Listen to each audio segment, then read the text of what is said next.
Welcome back to Bootstrap, Insights for the Self-Funded Entrepreneur with Frank Cianciulli. My name is Matthew Lay, and I will be your host.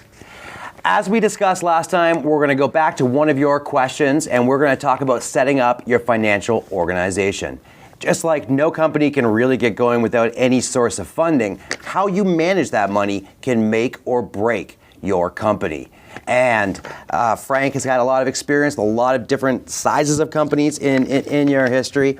So let's talk about it. There's a couple options when you're starting. You can do it yourself. Yep. You can get a little bit of help, or you can bring in an accountant to be full-time on your staff. What do you think is the best move for a bootstrap startup?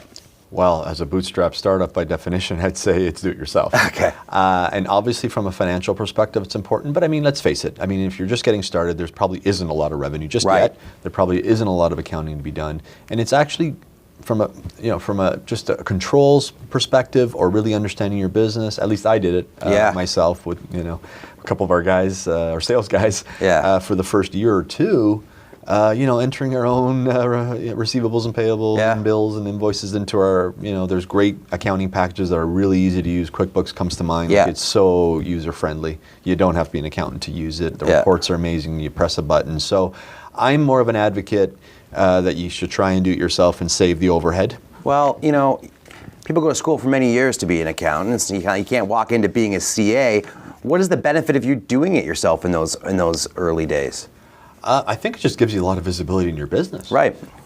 Sometimes if you rely too much on accounting and you don't understand the numbers, we rely on accountants or our accounting department to give us best practices and forecast and help us make business decisions. But sometimes that doesn't translate. Oftentimes accountants are black and white. Yeah. But there's a lot of nuance to business that you as the operator, the owner, know more than they do. Yeah. And the last time I saw a balance sheet before I started looking at them in the business was probably my grade 11 business class back at St. Jean de Brebeuf in Hamilton. A little bit of a shout out there. So, I remember the principles of it, but getting a completed financials was, I had to learn again when I got into business for myself. Let me just give you one example that I faced early in my business career. When, because we kind of took our eyes off, let's say, receivables. Like, where's our cash? And then when I, ran a report from QuickBooks, I said, oh my gosh, we've got customers that haven't paid us in 120 or 180 days. Yeah. And that really forced us to get on top of receivables and roll out a process. If I didn't have that visibility, I assume at some point, a financial professional would have said, hey, listen, we got to get on top of this. DSO is out of control. Exactly. But that being said, if you have the wherewithal, there's wonderful services out there. I think CFO for hire, or there's a few different companies that basically provide you outsourced at, I think, fairly reasonable prices. Yeah. Freelance bookkeepers is probably all you need as well, ineffectively. So I'm not saying there's not ways to hire kind of part-time help. Yeah. That'll be very cost-effective. Right. If that's an option, I would recommend that within the first 3 to 6 months, especially if you have no financial wherewithal. Yeah. And you want to be focused on growing the business. Yeah. So I think that is a valuable investment. I'm just telling you what we did. Okay. We definitely did it ourselves for the first year. So you did it yourself, and then you went to one of these outsourced organizations, or did you bring in somebody? No, we brought in someone after about year 1, year 2. It was a little bit longer. It was probably a year and a half in, and we were experiencing a lot of growth. So we managed a lot of revenue. When I say we, it was kind of me and one of my operations guy. Yeah.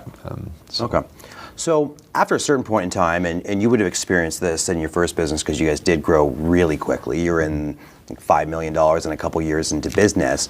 You got to bring in the big guns at some point, right? Correct. So you got to bring in like the BDOs or the PwCs to do what's referred to as a review or an audit. So at what point do you need to bring them in, or why would you? And at what point is the review versus audit make sense? Yeah, those are great questions. So first and foremost, like we talk about as far as hiring, seasoned talent and when you bring them in, it's the same thing with your accountants or lawyers or any of that thing. When you're a startup, you don't need the big four. Right. It's overkill. Yeah. People say, well, it looks good that you're a KPMG. I get that.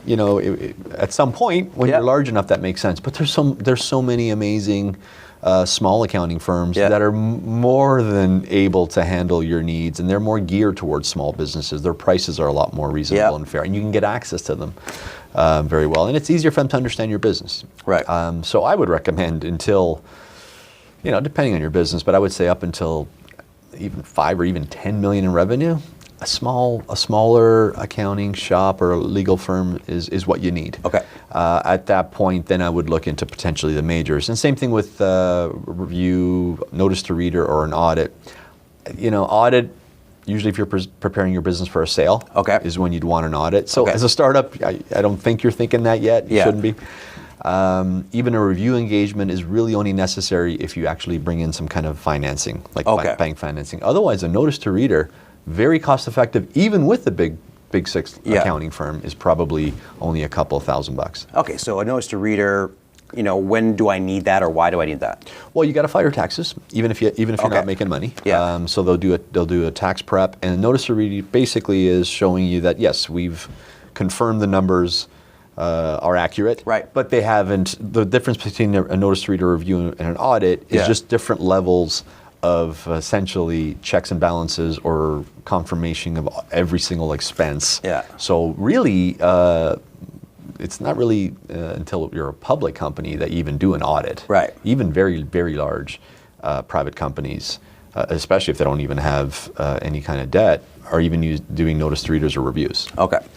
So when you started the business, it was, what we remember from when we were kids. You're a little bit older than me.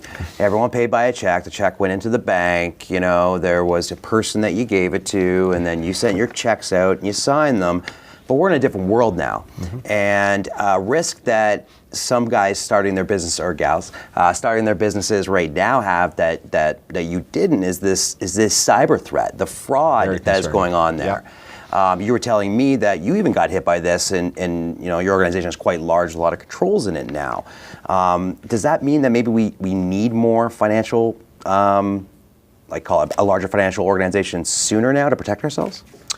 No, I mean, I think you just need best practices as far as things like signing authority, things like how to authorize a wire. Yeah. I mean, if you let someone in your accounting department, be the sole person to sign a check, or to wire funds, I'm not saying they would intentionally defraud you from an internal perspective, but things can happen. People are hacking emails now, and one of the big prevalent scams, so to speak, is an email from the CEO to the finance department saying, "Hey, I need you to wire funds to this supplier." Yeah.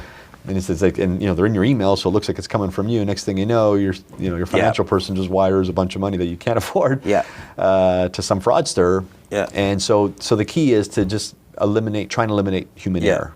Yeah, and that's where processes and controls come into play. It's interesting you bring that one up because we've looked into it, and that is actually targeted at folks like yourself, an entrepreneur, because in a larger organization, the CEO is not going to ever make that request. No. But when you're in the business like you are, or you gotta play a vendor, everyone, or you're doing all of that. By the seat of your pants. Exactly. Or sometimes your credit card's being used for whatever it might be. The money's not as clean as it is in a large publicly traded company. So they target people like have yourself. Less infrastructure processes. Exactly. They're counting on you to make an error. To make an error. And in some cases, they are right. But it's not just that. It's everywhere. So it is definitely something to look at. Yeah. Definitely. Okay, so with that, we will be moving on to another review or an update from season 1. And just like the world has changed since Frank started his business and cyber threats are a bigger deal, so has the buyer changed in a sales organization. And last year we talked about always be selling. And now we're going to talk about always be selling in the modern world. And until that point in time, stay lean, guys. Like, share, invite your friends, loved ones, and coworkers to watch the show, and we'll see you next time.